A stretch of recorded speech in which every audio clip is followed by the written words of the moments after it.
The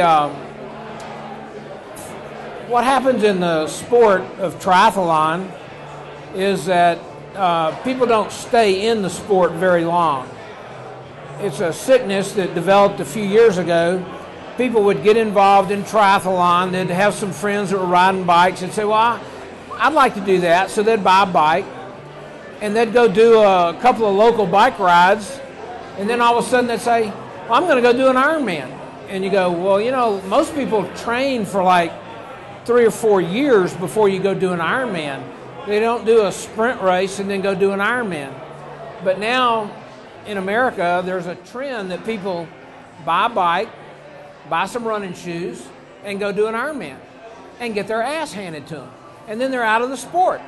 Well, that doesn't really help any of us. You know, when the average athlete is only involved in our sport 4 years, they're in and out in 4 years, that doesn't really help build our sport as a long-term event.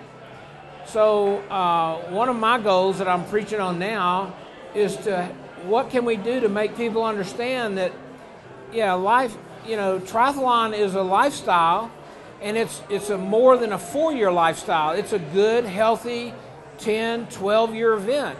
And every one of y'all know people that have done exactly this thing. You get in the sport, do some race, get your ass handed to you, and you're out of the sport.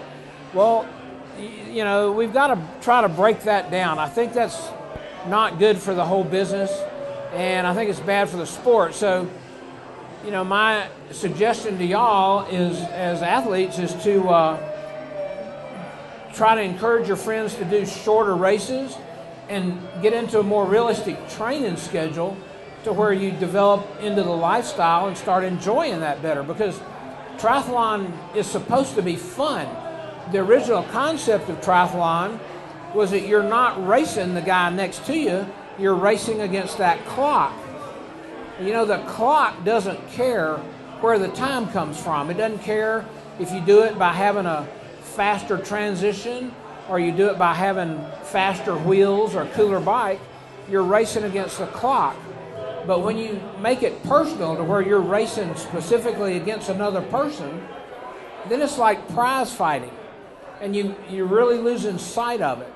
Whereas it's a lot more fun to go out and have a lot of fun and have your energy consumption be just enough that you can go to the post-race party and be the party animal. It's a lot better deal. So past this lecture, we'll get into some fun bike stuff. But I like to at least give this lecture to everybody to help you understand why we need to help new people in the sport have a little better attitude about the sport and not necessarily do, oh, I bought a bike and I ran a 5K, let's go do an Ironman. It's a bad plan. And so encourage people to get, you know, more long-term in the sport.